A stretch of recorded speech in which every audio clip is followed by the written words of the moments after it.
প্রথম প্রশ্ন, শেখ কোন সময় হস্তমৈথুন করা জায়েজ? স্ত্রী কাছে না থাকলে হস্তমৈথুন করা যাবে?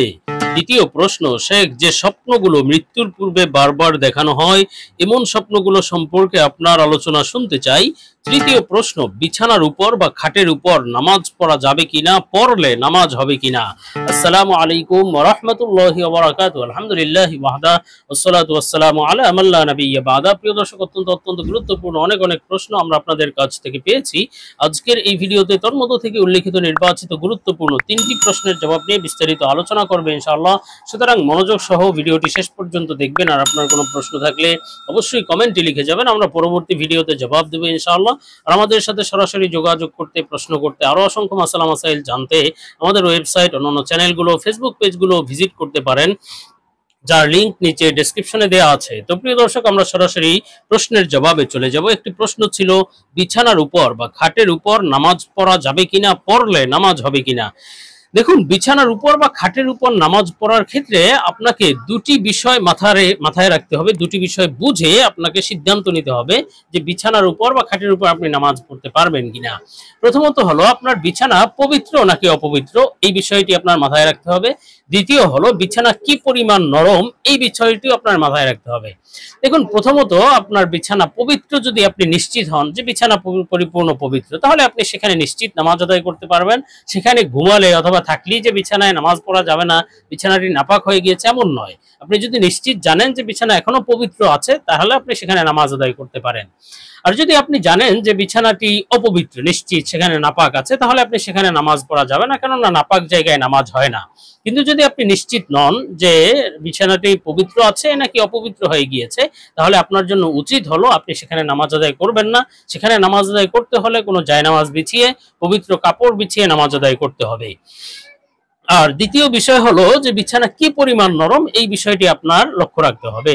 দেখুন, বিছানা যদি এত বেশি নরম হয় যেখানে আপনি স্থিরভাবে সিজদা দিতে পারেন না, অর্থাৎ সিজদা দেওয়ার সময় আপনার মাথা বা কপাল স্থির জায়গায় আটকে যায় না, এত বেশি নরম যে আপনি যদি মাথা দিয়ে চাপও দেন তারপরে নরম থেকে যায়, স্থিরতা আসে না, তাহলে এত নরম বিছানায় নামাজ হয় না। কেননা নামাজ সহি হওয়ার জন্য সিজদা সহি হতে হয়, আর সিজদা সহি হওয়ার জন্য সিজদা স্থিরতার সাথে সিজদা দিতে হয়।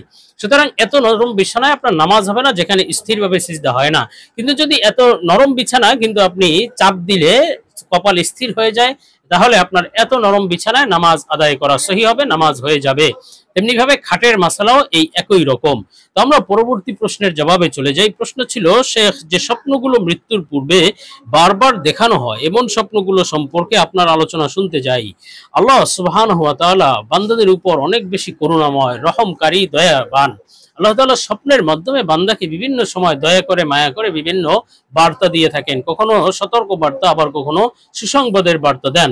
তো আজকে আমরা প্রশ্নের ভিত্তিতে এমন কিছু স্বপ্ন সম্পর্কে আলোচনা করব যেগুলো বান্দার জন্য অবশ্যই সতর্ক বার্তার বিষয়। অর্থাৎ স্বপ্নগুলো দেখলে বুঝতে হবে মৃত্যু কাছে এসেছে, বা মৃত্যুর পূর্বে সেই স্বপ্নগুলো হয়তো আপনি বারবার দেখতে পারেন, যাতে আপনি সতর্ক হয়ে যান।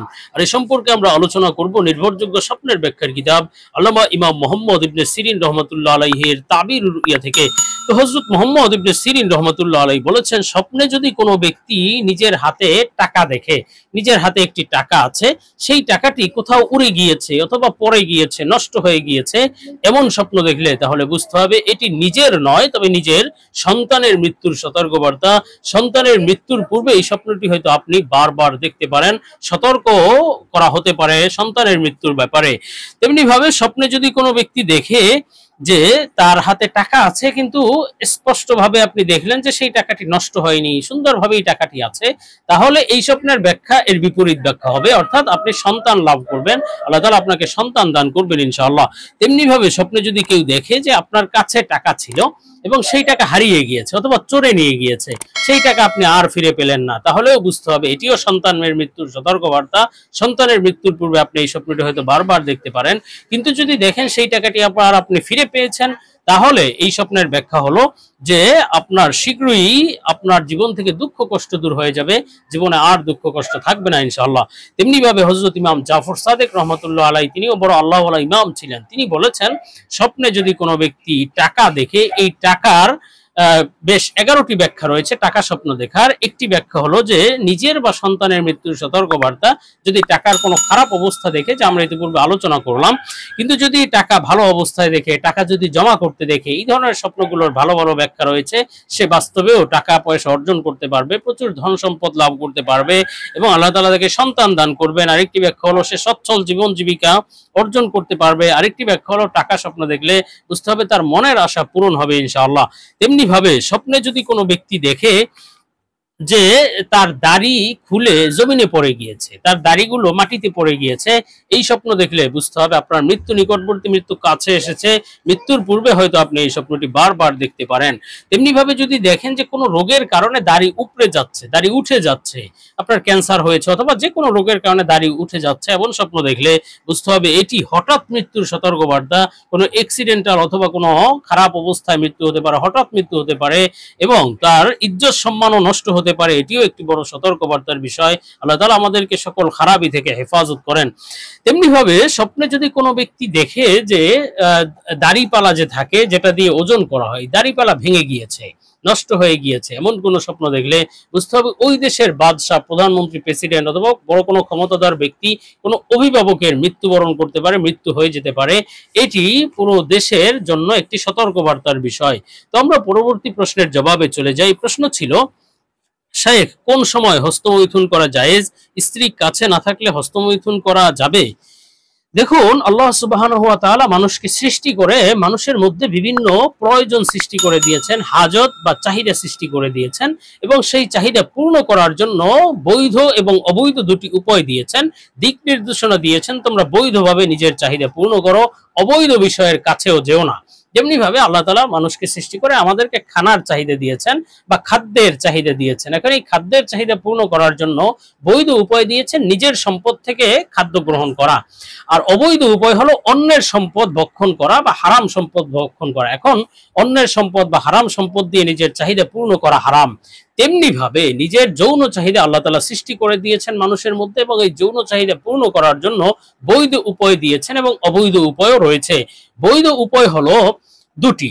একজন মানুষের চাহিদা পূর্ণ করার জন্য বৈধ উপায় হলো দুটি, পুরুষের জন্য আর নারীদের জন্য একটি। পুরুষের জন্য চাহিদা চরিতার্থ করার জন্য বৈধ উপায় দুটি হলো, একটা হলো স্ত্রী। স্পষ্ট আল্লাহ কোরআনুল কারীমে বলেছেন, ইল্লা আলা আজওয়াজিহিম আও মা মালাকাত আইমানুহুম, অর্থাৎ নিজের স্ত্রী, আরেকটি হলো দাসী বা বাদী যদি থাকে, তাহলে তার সাথে এই দুই পদ্ধতিতে নিজের চাহিদা পূর্ণ করা যাবে, এটা জায়েজ পদ্ধতি। এছাড়া অন্য যত পদ্ধতি আছে, অন্য সকল পদ্ধতি পুরুষের জন্য হারাম আর নারীর জন্য শুধুমাত্র স্বামীর সাথেই চাহিদা পূর্ণ করা বা এই বিষয়টি জায়েজ, অন্য কোনো পদ্ধতি নেই। অন্য যত পদ্ধতি আছে, হস্তমৈথুন হতে পারে অথবা সমকামিতা হতে পারে, এগুলো সম্পূর্ণরূপে হারাম এবং নাজায়েজ। এর মাধ্যমে নিজের চাহিদা চরিতার্থ করা সম্পূর্ণরূপে হারাম কাজ, জায়েজ নেই। এখন কথা হলো, স্ত্রী যদি কাছে না থাকে, কেউ যদি প্রবাসে থাকে অথবা স্ত্রী নেই, বিবাহই করাতে পারেনি বা করেনি, তাদের জন্য উচিত হলো দ্রুত বিবাহ করা, আর বিবাহ করে ফেললে স্ত্রীকে কাছে রাখা। এইটা না করে অন্য কোনো পদ্ধতি তালাশ করা, এটা জায়েজ নেই। এখন কথা হলো, কেউ যদি সম্ভব না, স্ত্রীকে কাছে রাখা সম্ভব না যে কোনো কারণে, অথবা বিবাহ করাই সম্ভব না যে কোনো কারণে, তাহলে তারা কি করবে? তারা নিজেদের চাহিদা কন্ট্রোল করার জন্য হাদিসে বলা হয়েছে তাদেরকে রোজা রাখার জন্য। এজন্য তারা বেশি বেশি রোজা রেখে নিজের চাহিদা কন্ট্রোল করবে, কিন্তু অন্য উপায়ে নিজের চাহিদা পূর্ণ করা বৈধ নয়। আল্লাহ তাআলা আমাদেরকে বুঝার এবং আমল করার তৌফিক দান করুন।